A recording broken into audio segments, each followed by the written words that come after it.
সপ্তমী দিবস তোমাকে সূচিকা মন্দিরে থাকতে হবে। তবে বেশ, সপ্তমী দিন আমি সূচিকা মন্দিরে প্রবেশ করলাম ঠিকই, আমার সন্তানও তুমি যত খাবার লাগে দিয়ে আসবে। বেশ তাই হবে।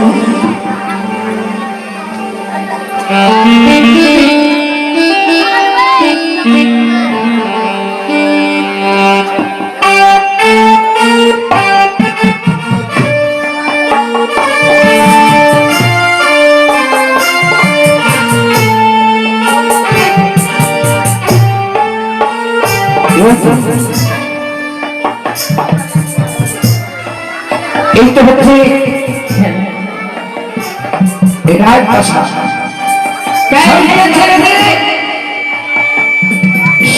ছেড়ে দিয়ে বর্ষকে গমন করেছি আমি।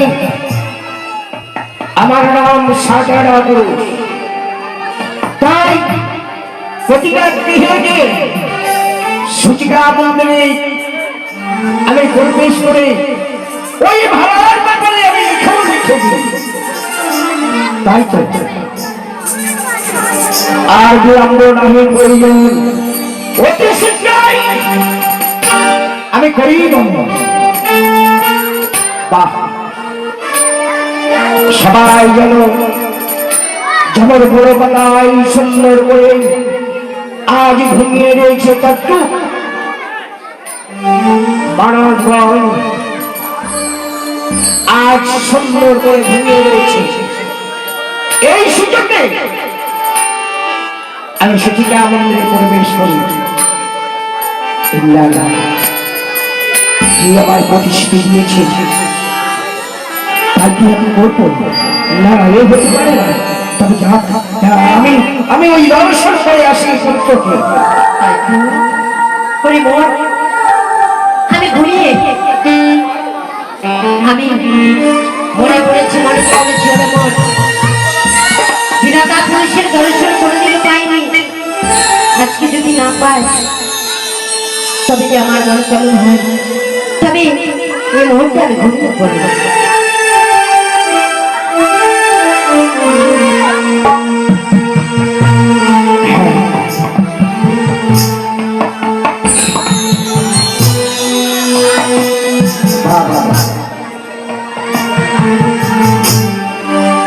আজ অন্ধকার নয়, ছেলের রূপেই ঝলকে যেন আলোময়ী করেছে এই সূচিকা মন্দির। ওরে পুত্র, এই দেখ পুত্র কি এসেছি। আমি না তোকে বলেছিলাম ওই সময়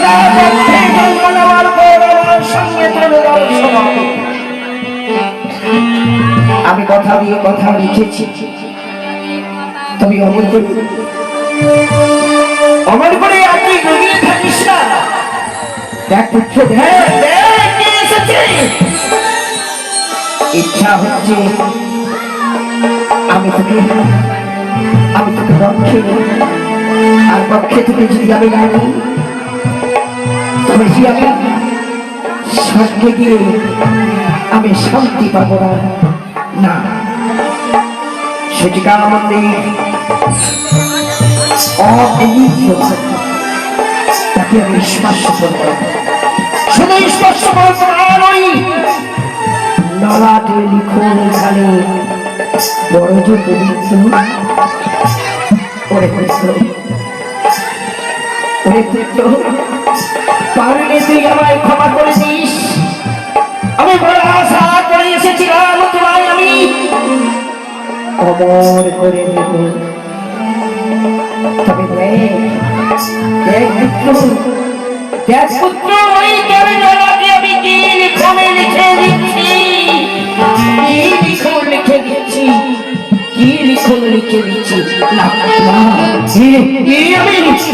আমি লিখতে পারবো না। আমি যদি না লিখি তবে আমার ভঙ্গ হয়ে যাবে। আমার লিখতে হবে, আমার লিখতে হবে। কেন কেন তো আজ কেন ওই ধরাতে গেল আমার ওই পিঠা তার ভারী যা তুই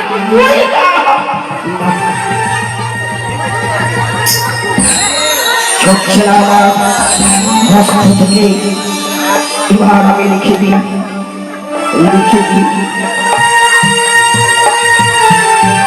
হয়ে গেছে আমার সেই লিখন লেখা। দেশে কোথাও হয়ে গেলে আমার সব করতে যাওয়ার হবে না। তাই তো এবার আমি ওই ভবনে করি সবগুলোকে তোমার হাতে যদি চিনে না, যদি নদী চিনে আমি যদি তাকে দিয়ে চলে যাই, তবে যে আমি মহাভাবী হয়ে যাব। তবে বেশ আড়াল প্রতি আড়াল হয়ে আমি এখানে কিছুক্ষণ অপেক্ষা করবো। তারপর রূপে ছায়া হয়ে ছায়ামণ্ডপ ছেড়ে দিয়ে আমি অর্থ ছেড়ে দিয়ে আমি সবগুলোকে বদল করবো। তাই আমি সুচিকা মন্দিরে যেন কিসের ছায়া দেখতে পাই? সুচিকা মন্দিরে নাকি চোর প্রবেশ করেছে।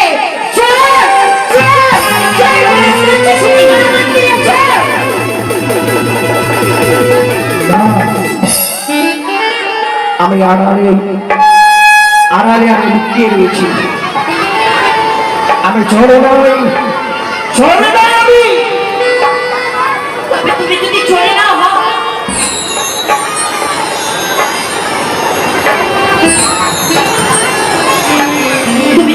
না হও, কেন তুমি সুচিকা মন্দিরে চুপি ঢুকেছো বলতে পারো? শোনো, আমি কোনো চোর নই, আমি কোনো সন্তানকে চুরি করতে আসিনি। আমি এসেছি ওই তুমি বিধাতা পুরুষ, তোমার চরণে শতকোটি প্রণাম বিধাতা। আমার প্রাণ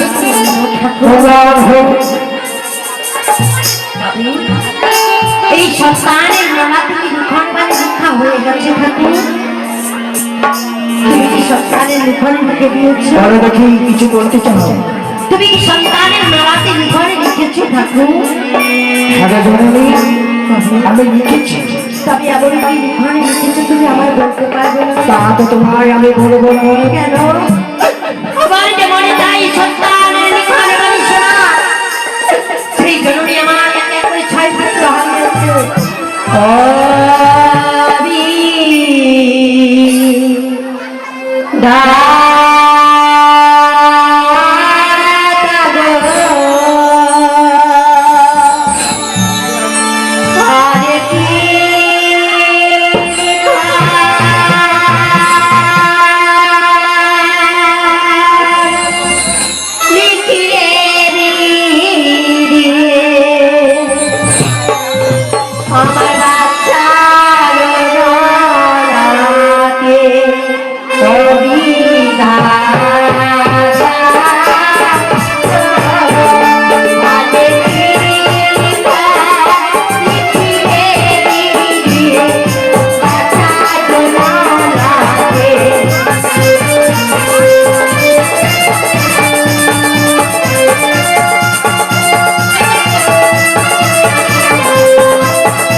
আমি বলি না, আমি তোমায় বলবো কিছু লাগো।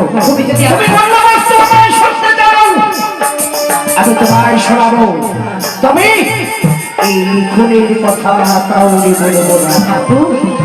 তুমি যদি আমায় বলে না যাও, তবে তখন তোমার দর্শন পেয়েছি আমি কি করবো জানো? কি করবে বলো দেখি। সীতা মন্দিরের দ্বার আমি লাগিয়ে দেবো। নিশিপ্রভাত হলে তৎপর রয়েছে তোমায় জিজ্ঞেস করবে, তখন কি তুমি বলতে পারবে না? কাউকে যদি বলে দাও তবে কি আমার ব্যবসা ছেড়ে দিয়ে সব করে দেওয়া হবে না, আমার সব করে দেওয়া হবে না। তাই নিশিপ্রভাত হয়ে গেলে আমি এই ঘটনা থেকে যাবো না। নিশিপ্রভাত হওয়ার আগে তুমি আমায় বলে দাও, এই সন্তানের মালা তুমি এমন কি রেখেছো? কেন তুমি আমার ঘুরে ঝড় জমি করে ধরছো বলো দেখি।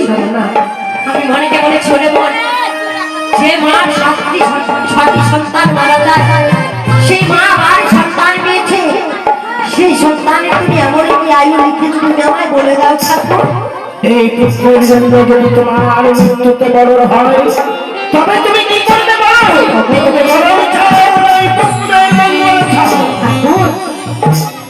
আমি আর কতদিন বাঁচবো? হয়তো আমি তো মরতেই হবে, আমি মরতে চাই, কিন্তু সন্তানের লিখনে লিখেছো তুমি আমায় বলতে হবে ঠাকুর।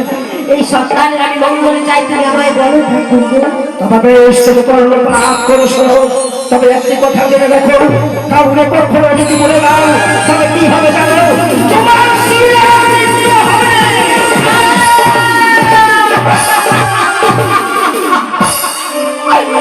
আজ তুমি এমন বাড়ি লিখেছো, যদি আমি কাউকে কোনোদিন বলে দিই আমার সঙ্গীর সঙ্গে ছিলাম না, তবে বেশ আমি তোমার চরণে প্রতিজ্ঞা করলাম এই কথা আমি কাউকে বলবো না।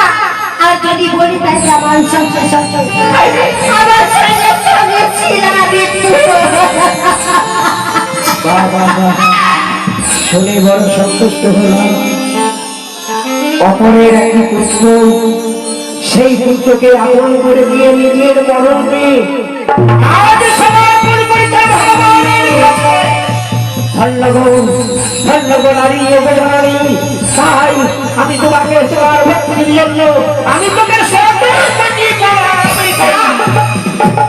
তুমি হচ্ছে ভগবান, আমি হচ্ছে মালিক। তুমি আমার প্রণাম করো না, তোমায় আমি প্রণাম করে রাখো। উপজলনে ভক্তি নিবাস ভগবানকে পাওয়া যায় তত্ত্ব তুমি কাউরি কখনো বলবে না। তবে সর্ববাবু 11 বছর 6 মাস যেদিন হবে তার করল, সেদিন হবে তার শুভ বিবাহ। আজ যখন তুমি চেষ্টাকে বিয়ে লিখনে লিখেছো, 11 বছর 6 মাসে কেন তুমি বিয়ে দিয়েছো? হ্যাঁ গো জননী, তারপরে কি হবে? এবার তুমি আমার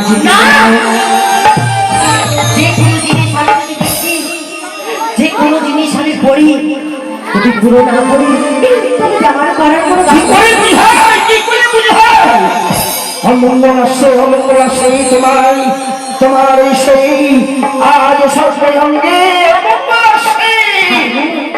আমার কাছে অমঙ্গল আসুক না কেন, তুমি সন্তানের লড়াই করেছো, আমায় বলতে হবে আজকের দিনে তোমার। তবে শোনো, 11 বছর 6 মাস যেদিন হবে তার করল, সেদিন হবে তার শুভ বিবাহ। সন্ধ্যা রাত্রে হবে দিয়ে যাবে বছর ঘরে, শেষ রাতের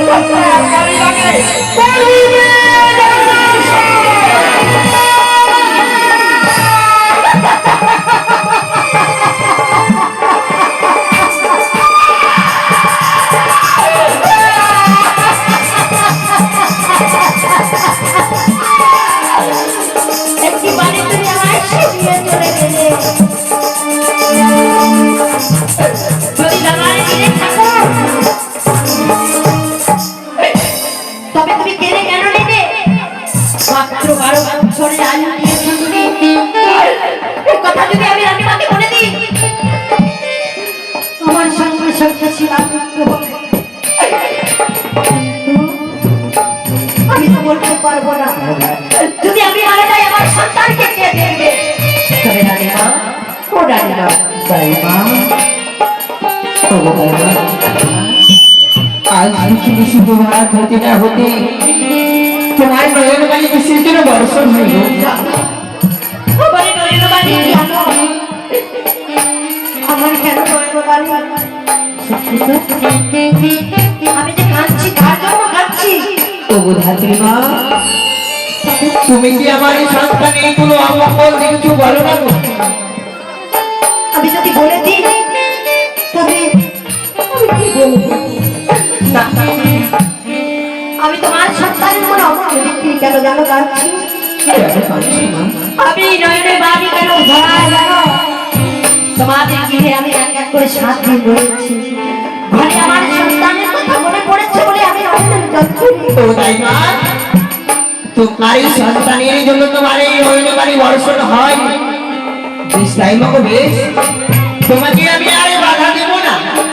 চলো তাই মা, আমার এই পুত্রকে ভালোভাবে তুমি গাড়ি করিয়ে নেবে, তারপরে তোমার উচিত প্রাপ্য দিয়ে তোমায় আমি বিদায় করে দেবো। তোমায় একটি কথা বলবো, বলো হাতে মা। যে সন্তানকে তুমি রক্ষা করে দিয়ে রেখেছো একটি কর্ম করতে পারবে? এমন কি কর্ম? সেই সন্তানের তুমি